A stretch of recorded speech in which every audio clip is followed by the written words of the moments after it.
Here's a statistic that almost nobody is talking about. In 2025, the U.S. immigrant population dropped by more than 1 million people, the first time that's happened since the 1960s. And in city after city across this country, apartment buildings are sitting emptier, rental demand is softening, and property values are starting to wobble, not because of interest rates, not because of oversupply, but because the one group of people quietly holding entire housing markets together has started disappearing. We're talking about immigrant communities, the renters, the construction workers, the home buyers who, for decades, have been filling the gaps that native-born Americans left behind. According to the American Immigration Council, immigrants have collectively added $3.7 trillion to U.S. housing wealth. $3.7 trillion.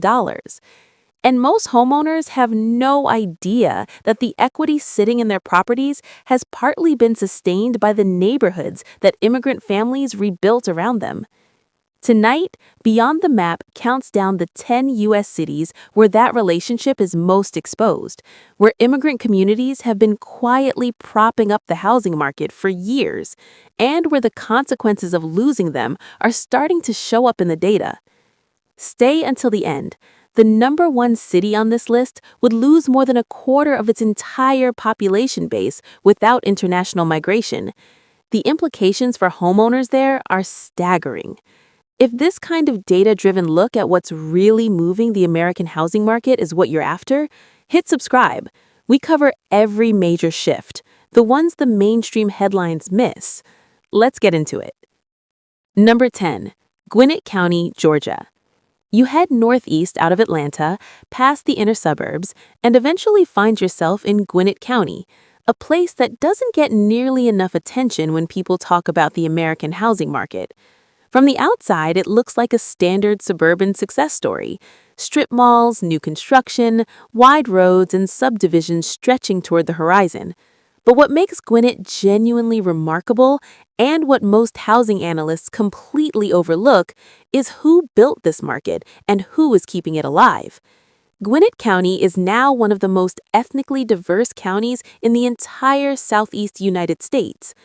Over the past 3 decades, it transformed from a predominantly white suburban county into a community where roughly 40% of residents are foreign-born or first-generation Americans, drawn from Latin America, Southeast Asia, West Africa, and South Korea. That transformation didn't just change the culture of the county, it changed the trajectory of the housing market entirely. According to the American Immigration Council, immigration's economic multiplier effect is visible at the neighborhood level here. When immigrant families move into a county, they don't just fill homes, they open businesses, hire locally, and create secondary demand that draws additional native-born residents. For every 1,000 immigrants who settle in a county, roughly 250 native-born Americans follow, pulled by the economic activity immigrants generate. In Gwinnett, that cycle played out over decades, sustaining property values in areas that would otherwise have stagnated. Now the question looming over this county is what happens next? According to projections from Georgia's Governor's Office of Planning and Budget, net international migration into Georgia is expected to turn negative in 2026, the first time that has happened in the modern data era. Stricter immigration enforcement is cited as the primary driver. For homeowners in Gwinnett who have benefited from decades of immigrant-driven demand, that reversal isn't abstract. It's a direct threat to the demand base that has been sustaining their equity. And in a county where the housing market's growth story has been inseparable from its immigration story, any serious pullback in new arrivals could leave a gap that domestic migration simply isn't positioned to fill. Number 9, Chicago, Illinois. You board a flight northwest and land in Chicago, a city that, on paper, appears to be slowly hemorrhaging residents. The numbers are hard to argue with. The city has been losing domestic residents steadily for years. Cook County's native-born American population has declined by roughly 900,000 since 1970. That is an enormous loss for a city that was once one of the fastest-growing urban centers in the world. And yet, Chicago hasn't collapsed the way Detroit did. Its housing market hasn't entered the kind of death spiral that ravaged other Rust Belt cities of comparable size. The reason, according to researchers at the American Immigration Council, is almost entirely attributable to one factor. Nearly 600,000 immigrants settled in Cook County over that same period, offsetting most of the native-born population decline and, critically, preventing additional natives from leaving. When neighborhoods stabilize, residents stay. When residents stay, property values hold. When property values hold, the entire local tax base, including schools and infrastructure, remains funded. Walk through neighborhoods like Pilsen, Little Village, or Albany Park today, and you see what sustained immigrant-driven housing demand actually looks like. Businesses operating, homes maintained, streets with foot traffic. These are not declining neighborhoods. They are functioning communities in a city that, without them, would be facing a dramatically more severe housing market contraction. The current threat to Chicago's housing market isn't the crime rate or the property tax burden, as real as those issues are, it's the immigration slowdown. According to Harvard's Joint Center for Housing Studies, Chicago is among the large U.S. metros that would have lost population entirely without international immigration in recent years. In 2025, immigration inflows into Illinois dropped sharply. The state, which had ranked as the second most outbound state in the country on United Van Line's index in 2024, shifted to balanced status in 2025, partly because some of the domestic outflow slowed. But analysts are clear. Whether that stabilization holds depends almost entirely on whether immigration recovers. If it doesn't, the gap between what Chicago's housing market needs and what domestic migration can provide is going to widen, and property owners in neighborhoods that have depended on immigrant demand for decades will feel it first. Number 8. Houston, Texas. Drive south into Texas and you arrive in Houston, and this city's relationship with immigrant housing demand is the most documented, most quantified, and arguably most dramatic case study in the entire country. According to the American Immigration Council, Harris County, which encompasses Houston and its closest suburbs, experienced the single largest impact of immigration on home values of any county in the United States. Over the past decade, the direct and indirect effects of immigrant settlements contributed more than $25,000 to the value of the typical home in Harris County. $25,000 added to the equity of homeowners who may have had no idea where that wealth was coming from. To understand why the number is so large, you have to understand how thoroughly Houston's economy has been built on immigrant labor and immigrant demand. Foreign-born residents have accounted for nearly 96% of Harris County's population in recent years, and almost total dependency on international migration. Immigrants here aren't a small supplement to organic growth, they are the growth. And now, driving through Southwest Houston in 2026, you can see what happens when that engine starts stalling. The area is home to large working-class immigrant communities, pupusa restaurants, halal grocery stores, apartment complexes that for years had zero vacancy. But since the immigration crackdown began in earnest, the Marketplace News organization reported apartment managers in Southwest Houston actively calling refugee resettlement workers, asking why no one was being sent to fill vacant units. CoStar real estate analysts tracking the area confirmed the pattern. Low-end apartment complexes that relied on a steady flow of newcomers are now sitting with open doors. Redfin data shows a 24% year-over-year drop in Houston home searches from users outside the United States and Canada in 2025. A local real estate agent who specializes in international clients and chairs the Houston Association of Realtors Global Advisory Group told journalists that foreign buyers have essentially paused. The question hanging over every homeowner in Harris County right now is this: if the immigrant population that added $25,000 to your home's value starts shrinking, how much of that equity goes with it?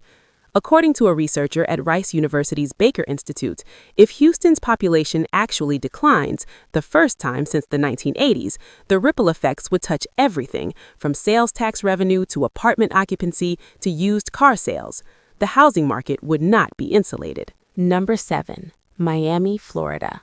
You fly east to Miami, and this city's connection to immigrant housing demand is written into the skyline itself.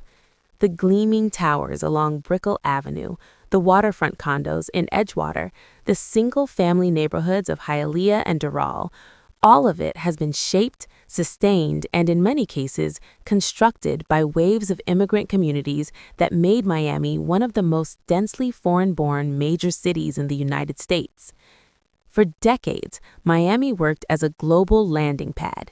Cubans, Venezuelans, Colombians, Haitians, and Brazilians, each wave brought capital, labor, and housing demand. According to Fair Immigration Research, the Miami metro absorbed more newly arrived immigrants than nearly any other metro area in the country during the recent immigration surge. Between 2019 and 2024, the percentage of Miami zip codes with median multifamily rents below $2,000 collapsed from 83% to just 33%. That's an extraordinary compression of affordability, driven at least partly by a rapid increase in households competing for the same limited housing stock. Now, the dynamic is reversing. Miami-Dade County recorded the worst domestic outflow among high flood risk counties in the country at more than 67,000 people. And while international immigration had been the counterpressure that kept the market from declining, that flow is now slowing sharply. When you walk through parts of Hialeah or Little Havana in 2026, you're walking through communities where the housing market has always been more culturally and demographically interconnected than the broader financial data suggests. These neighborhoods didn't just house immigrants, they were built by and for immigrant economies. And as those communities face growing uncertainty and some families quietly relocate, the landlords who relied on that steady cultural demand are beginning to notice vacancies they haven't seen in years. Miami's housing market has bigger problems: insurance, sea level rise, condo special assessments, but the weakening immigrant demand cushion is making every one of those problems harder to absorb. Number 6. Boston, Massachusetts. You fly north to Boston, a city that carries its Brahmin identity like a badge of honor. Old money, old universities, old brick. But look at the actual data behind Boston's housing market, and you find something that complicates that self-image considerably.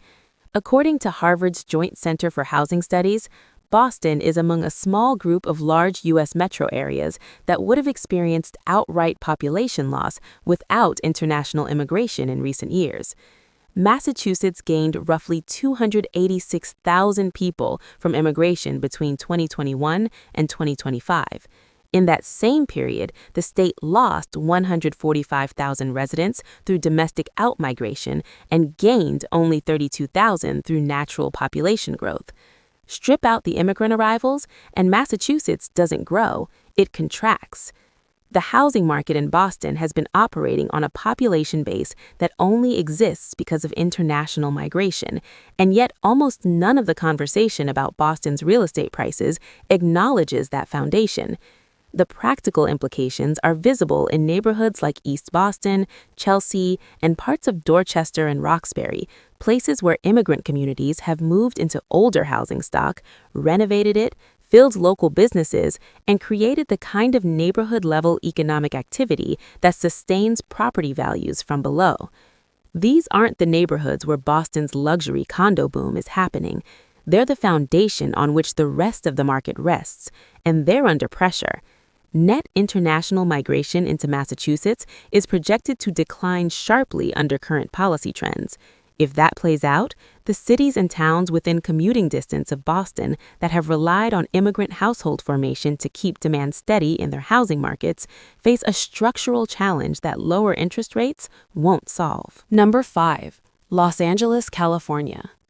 You fly across the country and land in Los Angeles, and here the immigrant housing story reaches its most complicated chapter. California as a whole has been hemorrhaging domestic residents at a rate of roughly 230,000 people per year. In previous years, international immigration of 350,000 or more annually masked those losses entirely. When immigration dropped to approximately 109,000 in 2025, California's population declined for the first time in the modern census era. In Los Angeles specifically, this dynamic has played out neighborhood by neighborhood for decades. Communities like Koreatown, East LA, Boyle Heights, and the San Gabriel Valley have been immigrant-sustained housing markets for generations. Homes in these neighborhoods held their value and, in many cases, appreciated because successive waves of immigrant households needed them, rented them, bought them, and maintained them.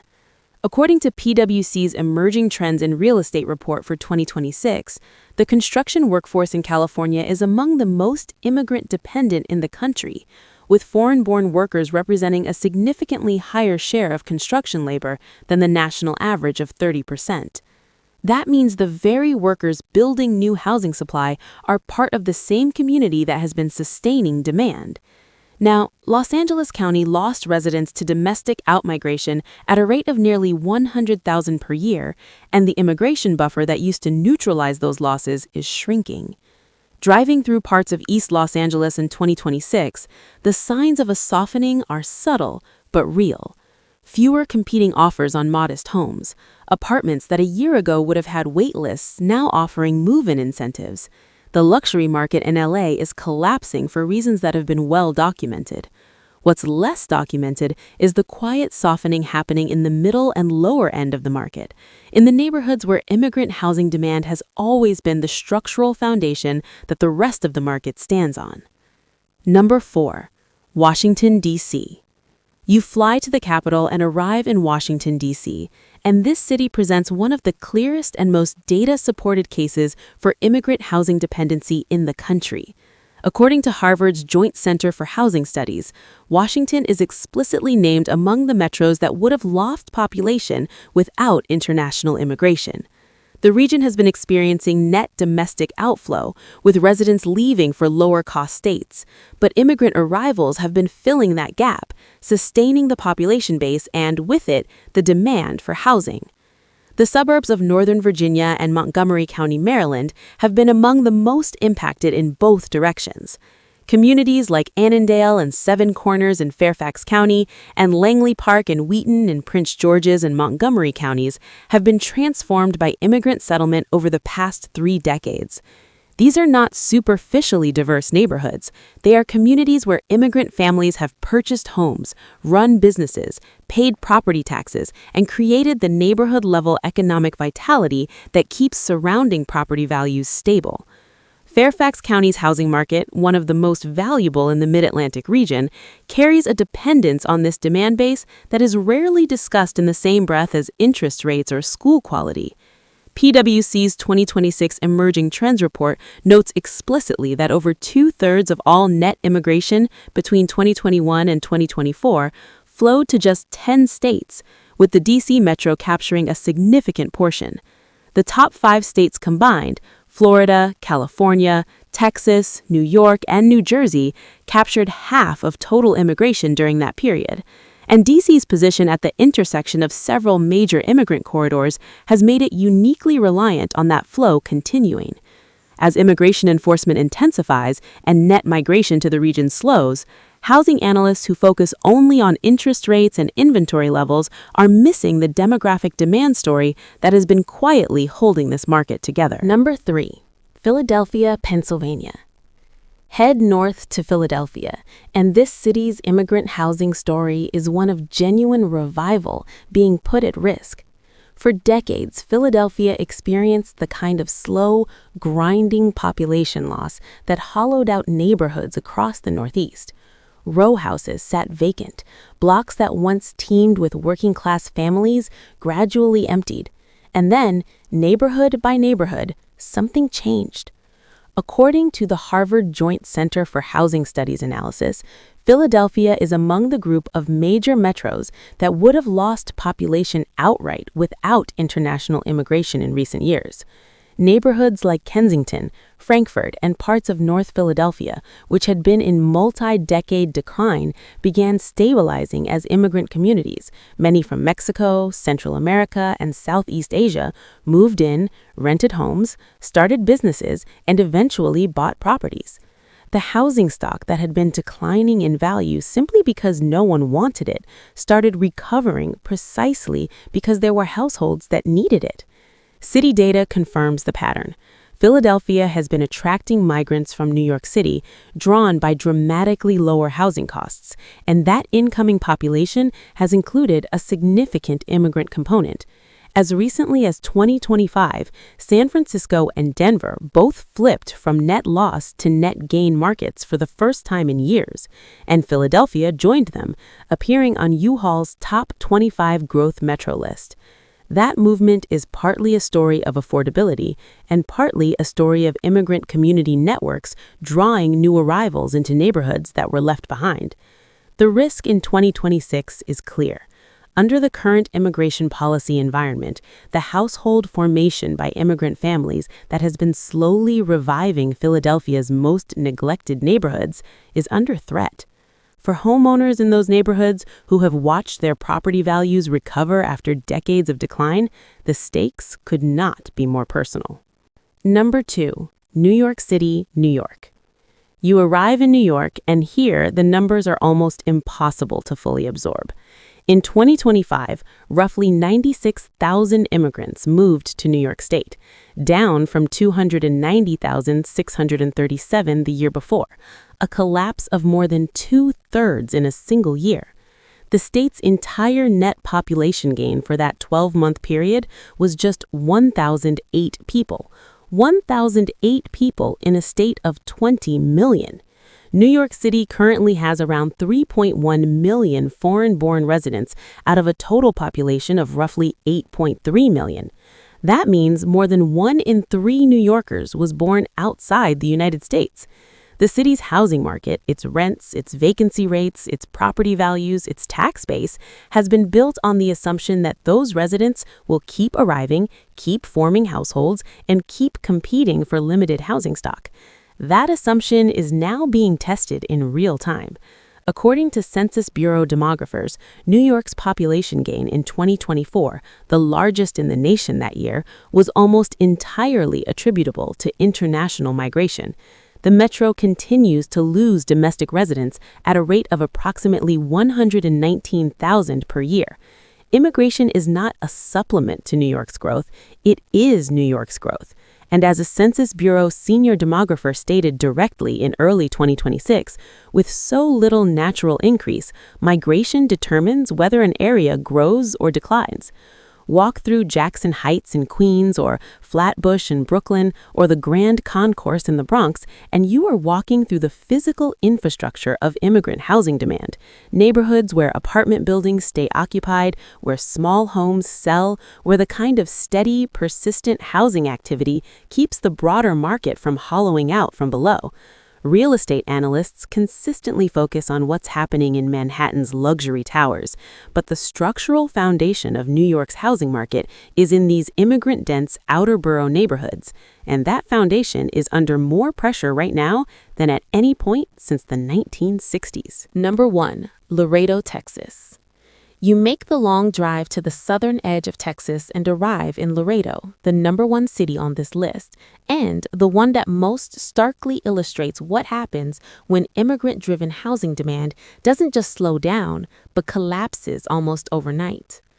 Laredo sits directly on the U.S.-Mexico border, and its identity, its economy, and its housing market have always been inseparable from the constant movement of people and commerce across that boundary. In 2024, Laredo was growing at 3.2%, a strong, healthy rate for a mid-sized city. By 2025, that growth rate had fallen to 0.2%, a drop of 3 full percentage points in a single year, one of the steepest declines in population growth recorded anywhere in the United States, according to the U.S. Census Bureau. That collapse in growth is not primarily about people leaving, it's about people not arriving. Laredo's housing market has been uniquely, almost entirely structured around cross-border population dynamics. Families move back and forth, workers settle, businesses open to serve both sides of the border. The residential real estate market here has never operated the way textbook housing economics describes. It operates on the logic of a borderland community, where the constant influx of new residents from across the Rio Grande has been the invisible hand keeping demand alive and property values stable in neighborhoods that would otherwise be extremely difficult to sustain. Now, that invisible hand has pulled back, and the housing market is exposed in a way it has never been. Inventory that used to move quickly is sitting. Rental units that stayed full are softening. The construction labor force, which in a border city like Laredo has been almost entirely immigrant, is depleted, driving up the cost of any new building that does happen. Property owners who bought on the assumption that Laredo's borderland dynamic would keep demand steady are sitting with an asset whose foundational demand driver has weakened faster than at any point in recent memory. Laredo is number one on this list not because it's the largest city or the most famous housing market. It's number one because it is the clearest, most unambiguous case study of what happens when immigrant communities aren't just contributing to a housing market, they are the housing market. And in 2026, the city is living through the experiment no one wanted to run. The uncomfortable truth that this data reveals is something most housing analysts aren't ready to say plainly. Immigrant communities across the United States have been one of the most powerful and consistent forces holding up property values, sustaining rental demand, reviving declining neighborhoods, and building the labor force that constructs new housing supply. According to the National Immigration Forum, immigrants have accounted for roughly 40% of new household formation since 2010. 40%! And 30% of all construction workers in the country are foreign-born. What we're watching in 2026 is a natural experiment, running in real time across every city on this list. The immigration slowdown is removing a demand driver that most homeowners didn't know they were depending on. The equity in your home, the occupancy rate of your apartment building, the pace of new construction in your neighborhood, all of it has been partly sustained by immigrant households that are now arriving in smaller numbers or leaving in larger ones. Some of these cities will absorb the shift, others won't. But the homeowners who understand what's actually been holding their market together are the ones who can plan for what comes next. This is Beyond the Map. If this breakdown changed the way you see the housing market, hit subscribe. We'll keep following the data wherever it leads.